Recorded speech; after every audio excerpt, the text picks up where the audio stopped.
everyone, welcome back to the channel. I'm Arzu and today I'm reviewing the highly anticipated Sony 50-150 f2 G Master lens. Now this may sound like a very unusual focal length, 50 to 150, but after using it in the wild, in bird sanctuaries and even for portraits, I have a lot to tell you. Of course, I liked the lens, but then there were things which were actually a downside of the lens. So we are going to cover everything in detail. Let's dive in.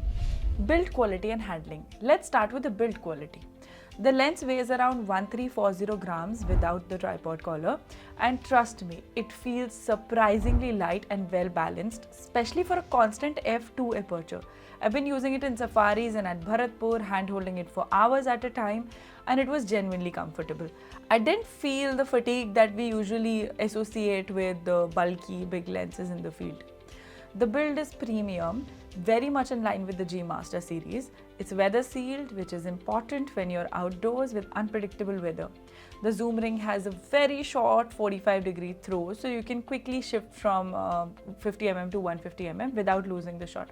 Also, it has an internal zoom, so the lens barrel doesn't extend, which is super helpful in dusty and wet environments.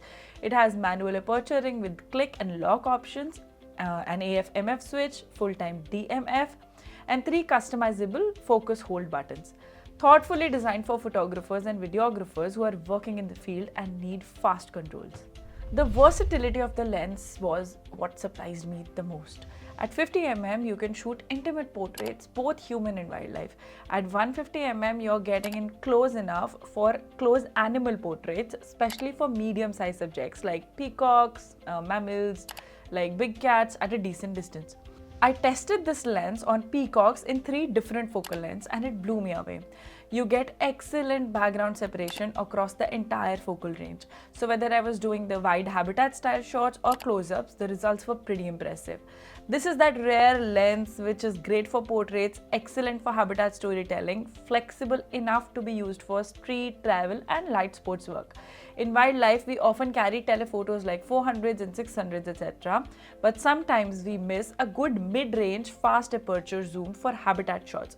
For those moments when the animal comes unexpectedly close, that is where 50 to 150mm shines. Now let's talk about the bokeh and the depth transition, which is where the lens really flexes. At 50mm, the bokeh orbs are perfectly round, beautifully soft and have this creamy, milky rendering. It gives a very polished, high-end look to the portrait and wildlife shots. In my test with peacock feathers, the way the lens renders the transition from detailed textures to out of focus background is very natural. It doesn't feel abrupt or clinical. It's very smooth and aesthetic. I also used it for some human portraits and the separation from the background is dramatic without looking artificial. The eyes are tack sharp and the transition from sharp to blur is just so smooth. For someone like me who loves shooting tight portraits and habitat shots equally, this lens gave me that look effortlessly. So yes, the bokeh is clean, the transitions are smooth and it elevates your visuals significantly. And on this note, let me tell you that this is not a paid review. Sony had sent this lens to me and I got a chance to experiment with it and use it in the field as a wildlife photographer.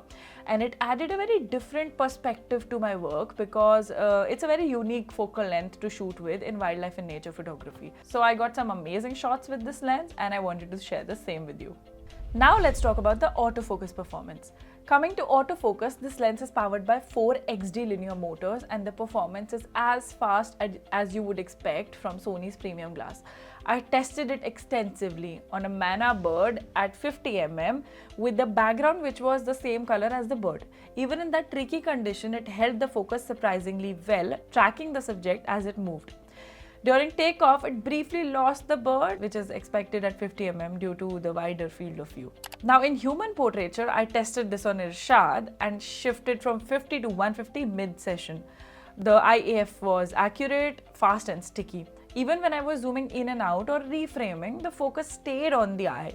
Now I paired this lens with the Sony A1, which of course is Sony's flagship body, so part of the credit goes to the body as well, but still the lens's AF motors matched the camera's performance beautifully. Even when I had low light or partial obstruction like the grass or the light was at the back or the sky was flat, it did not lose its subject easily. And on mammals in low light, it was a breeze. Even when the eyes were not visibly clear in the frame, it maintained focus admirably. Low light and image quality. The f2 aperture is a game changer for low light shooting. We wildlife photographers often find ourselves in pre-sunrise or post-sunset situations, and that extra stop over the f2.8 makes a huge difference. I shot right until the light faded out and the images stayed bright, sharp and pretty usable. With A1's ISO performance and f2, I could comfortably shoot without worrying about pushing the ISO too far. Image characteristics. Now what about the image quality? Sharpness, outstanding, edge to edge, even wide open. Contrast, excellent, natural tones with punchy blacks and clean highlights.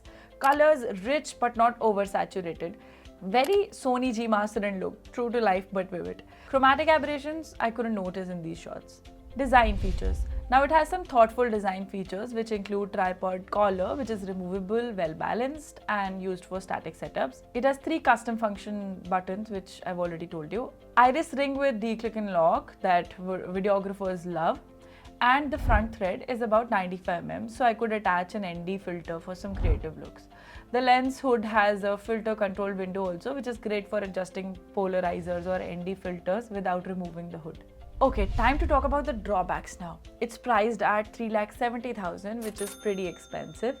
It's costlier than the 7200 f2.8 G Master, which covers a similar range. So for many, this might be a tough pill to swallow. It was for me too.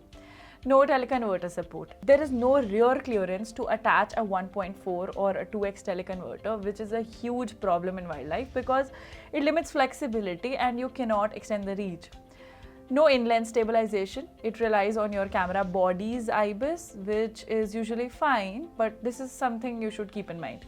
Still, if you already have a 400 or a 600, this becomes the perfect second lens for habitat shots, portraits and low light moments. Now, if you're into travel, portraits, documentaries or even street, this lens will serve you outside the jungle as well, even with your family portraits. So who is this lens for?